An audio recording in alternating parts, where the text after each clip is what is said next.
Hello everyone, my name is Rusted Branch, and welcome to part 2 of Mushroom Musume.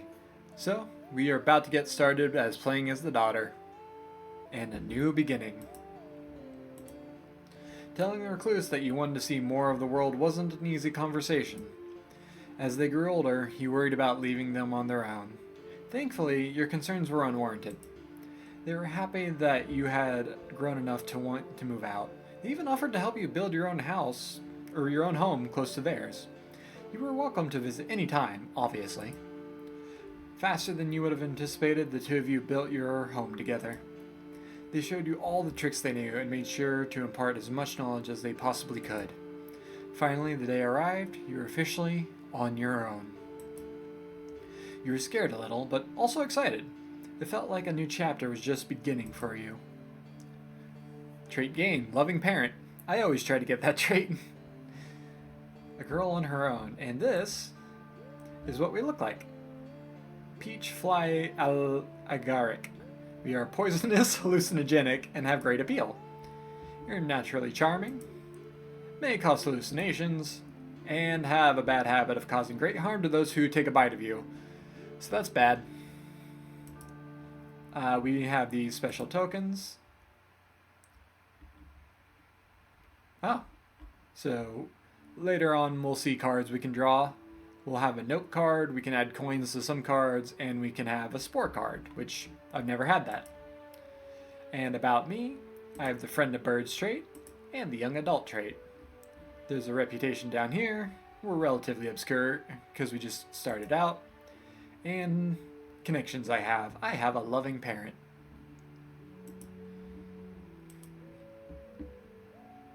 An eerie fog covers the roads throughout the town as you take a late night walk.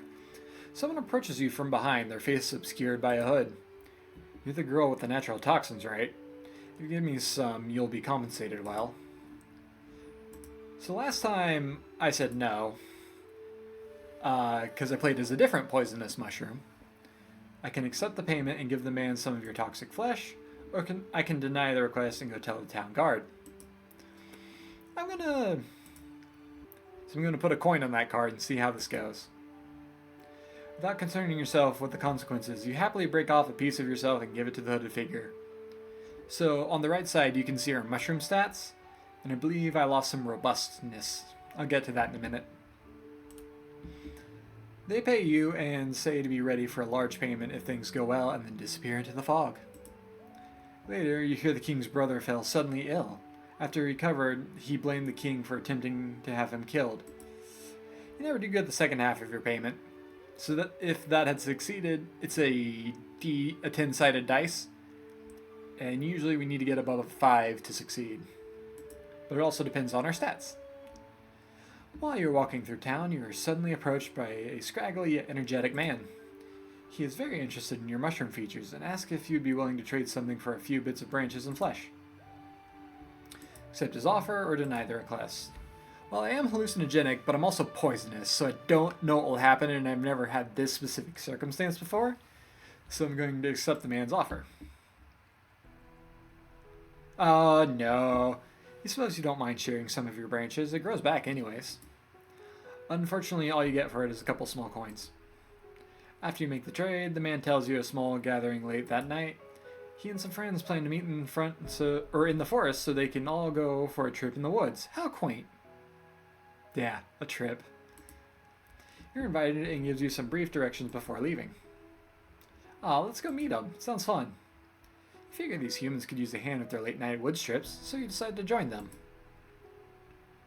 You wander into the woods that night, and with some luck, you stumble upon the small group.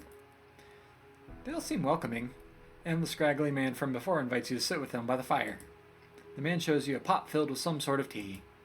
He says it was made from the bits of you that you traded to him earlier that day. Oh, this is going to go poorly. Supposedly drinking it will send you on another worldly and mind-altering trip. How would that work if it's myself? He asks you if you would like some.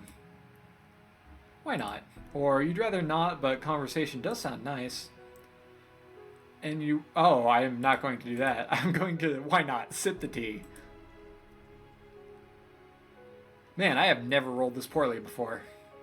And then pours you a cup of tea before taking one for himself. The two of you begin to drink and start some small talk. Not long after you finish your cup, you begin to feel the effects. You notice that the light of the fire seems a bit brighter. Things quickly take a turn for the uncomfortable. Twisted ashen worms begin to crawl from the flames, and a voice begins to speak in words you cannot understand. As you try to resist these horrors, you experience only becomes more nightmarish. The others are no help calming you, and you leave back home frightened. Oh, I had a bad trip. You're awoken in the middle of the night by a loud crash from your kitchen. You scramble to investigate and finally catch the source of the racket. A man hunched over in pain in the middle of the cooking nook. He spots you and seems in a panic, waving his hands around. Wait, it's not what it looked like.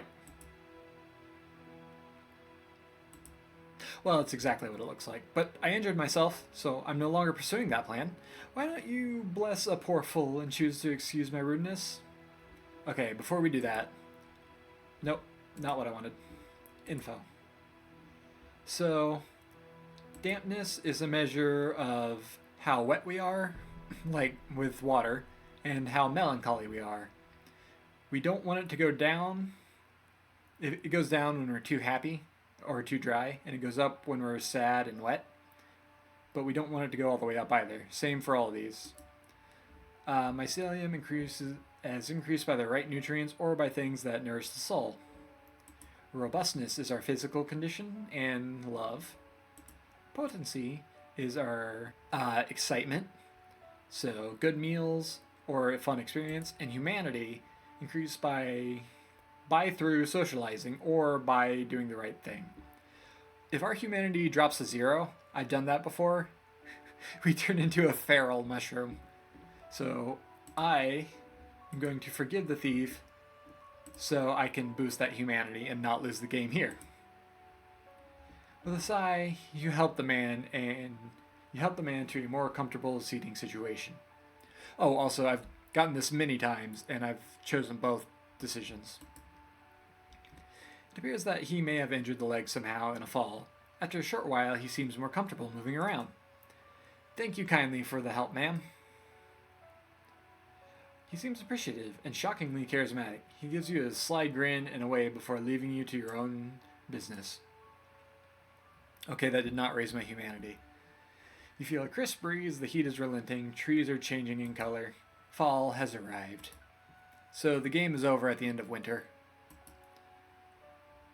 One day, without realizing it, you had stayed in the village much later than intended. The sun fully set and the darkness has enveloped all. Thankfully, you are fully capable of taking care of yourself. You know the settlement well, and the lack of sun does not change that. You decide to take a shortcut through an alley, but to your surprise, there are others there as well. Quite a few others, in fact. It quickly becomes apparent to you that most of the alley's denizens are going into a single door.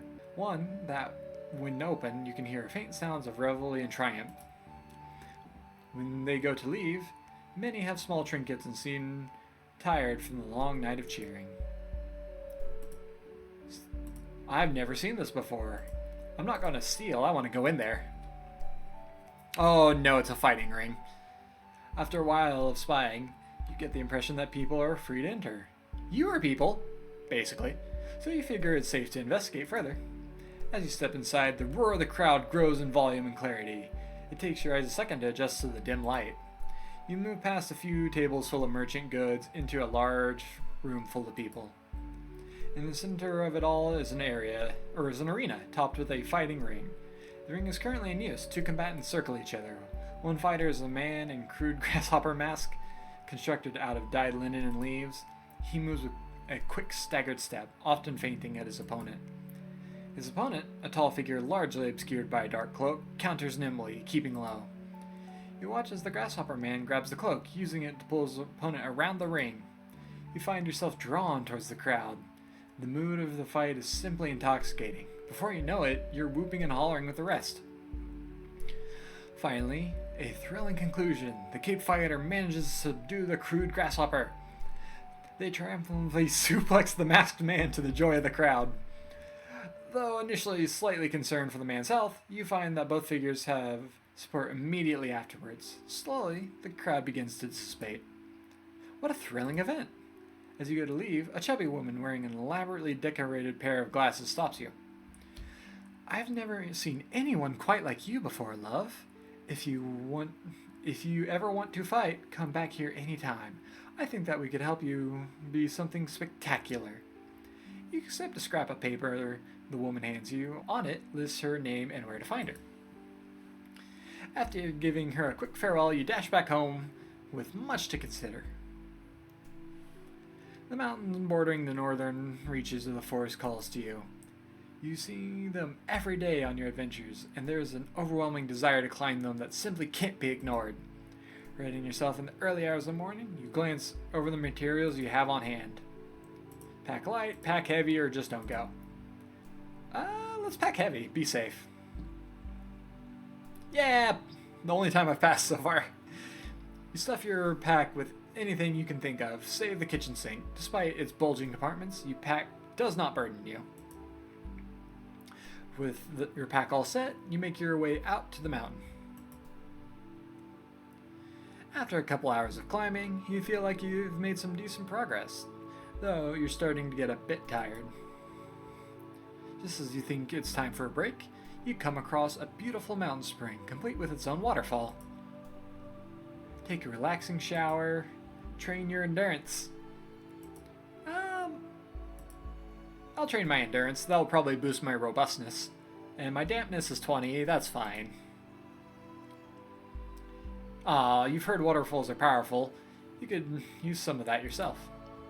After a quick look around to ensure you're alone, you make your way to the waterfall. You know one thing for sure, it's wet. It is also powerful, you suppose. The raging waters around you are rough on your body and mind. You go to grab your pack and realize that your arms feel like wet noodles. You're forced to drag yourself home. Mountains are overrated anyways. Well, that sucked. A group of 3 armed men stop you while you're out, demanding any goods you have, or else. The fresh blood on their weapons shows they're not idle threats. Prepare yourself or make a run for it. Yeah, let's prepare myself. I've never gotten this one either. You gather up all your might and manage to fend off the bandits, causing them to give up and flee. I'm glad that one passed. Right into the arms of some town guards who capture the criminals, thanking you for your assistance. Ooh, robustness of 60. A chilling breeze greets you one morning, heralding the approach of winter. The end of the year approaches, and you find yourself considering your aspirations. You want to accomplish something significant, you decide, something you'll remember. Take on a dangerous request, attend a charming evening at the gala, or decide not to pursue anything. Well, I've gone to the gala before. There are options there I haven't done, but I have quite literally never taken on a dangerous request. And my robustness is very high. I think I can do this. In your travels, you have been told of some particularly challenging quests, possible tests of your merit. Of the potential opportunities for glory you've heard, you decide to slay a terrible beast, participate in an underground tournament, or actually don't. I could go slay a terrible beast, but I've never gotten that arena before, and here's a chance to do it, so I'm doing it. Once you had accidentally discovered an underground fighting competition. A woman there had invited you to participate, and you would be lying if you said the thought didn't excite you. You would inquire with her, then spend the rest of the season preparing to become a champion. Now we're in winter. While out running errands, you find that the town is much more active than usual. Through some chance encounters, you get the impression that a sort of traveling festival has been set up outside the town. Looking around, you do happen to spot a few people in very vibrant clothes. Out of curiosity, you follow them toward a gathering of colorful tents. As you stand there gawking, you get the feeling that you've wandered into the entertainer's living area rather than finding your way to the show itself. There are people practicing a routine, people tossing colored rods back and forth, a man sharpening knives, as well as a large number of other eccentric activity. Colorful people rehearsing lines, man with the knives. Well, since I'm going for the arena, might as well ask a particularly muscular man for training tips. Okay, we pass. As you walk up to the buff entertainer, they give you a friendly smile and enthusiastic, "What can I do for ya?" You ask if they have any tips for a mushroom trying to bulk up, and though they don't have much knowledge of fungi, they happily offer you up some tricks for efficient strength training. You do some lifting while following the instructions, and you find it much easier than you would have thought. Heading home, you feel a little stronger. Oh, I got a new trait. What was that? Friend of birds, young adult, bad trip. Using proper technique helps you make gains quicker. Shame I couldn't have got that earlier. On your way to gather firewood, you find that your world is suddenly turned upside down. Quite literally. After a second of disorientation, you suss out that you somehow walked yourself right into a trap. Your foot is above you, caught in a thick rope loop. You call for help, hoping someone is nearby. Thankfully, that seems to be the case. When the figure gets close enough for you to see, you feel a sense of familiarity. It's the thief who attempted to rob you in the night. "Why, hello there," he greets you. "You seem a little high-strung today." His joke falls flat on you. Nonetheless, he's quick to help cut you down. "I'm sorry for the inconvenience. I wasn't trying to catch you." "I'll tell you what. To make up for it, plus the attempted robbery the other night, why don't I teach you a thing or two? Of course, my areas of knowledge are rather narrow. I have no need for your brand of trickery, or I do like learning. Unfortunately, I have learned from him before, so I'll have to pass up this time." You explain to the man that you're not interested in what he has to offer, and besides, isn't a little gauche to trap you than offer to teach you how to trap others? Very well. I certainly understand that my bohemian lifestyle is not suited to all. Here, take this token instead. If you ever find yourself in a tough spot and need some kindness from a criminal, perhaps it will come in useful. After handing you a small engraved metal disc and giving you a polite wave, he retreats back into the depths of the woods. I was not expecting him to give me that. Eventually, you successfully retrieve your firewood and head home. Thieves' friend. Whilst aimlessly wandering one day, you decide the best use of your time would be to do some scouting. It's always useful to expand your mental map of the area. The country near your home is lush, with many diverse landscapes to be found. You decide to head north toward a particularly damp, dense forest that's home to a variety of useful plants. As a child, this is where you knew to get medicine plants from, but there was a danger there as well. You step into the forest feeling a humid breeze on your fungal cheeks. There's an omnipresent buzz of insects pervading the air. This section of the forest feels much different than where you live, and you find that it's hard to feel at peace. Despite this, the flora and fauna is resplendent. You find yourself looking from plant to plant.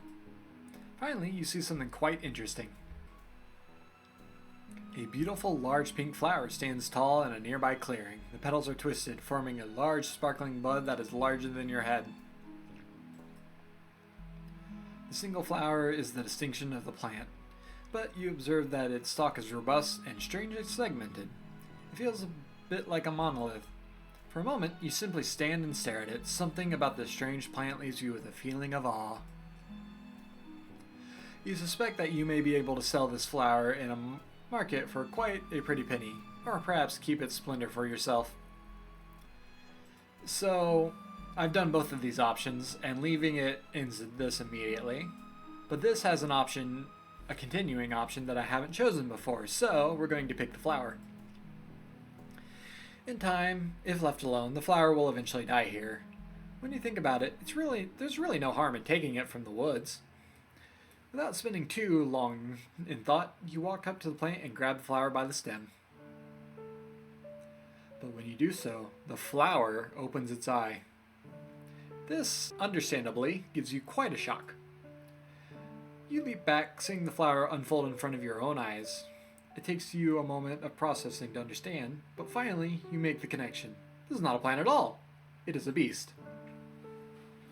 Its eye is large, still haloed by the petals that had initially attracted you. To be frank, it's hard to entirely understand the shape of it To be frank, it's hard to entirely understand the shape of it in the commotion.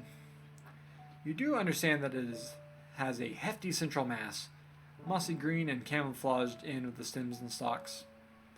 You also come to understand that this body itself is not a solid form. It is split horizontally down the middle. Inside is an array of sharp and uneven white stones. In another second, you understand these too. Teeth. Before you can make itself even more known to you, you figured it was time to do something. So, last time I fought it, and I have the great stats for this, but I decided I was going to do the stuff I hadn't done before, so I'm going to try and flee. Simply put, there was absolutely nothing worth sticking around this situation for.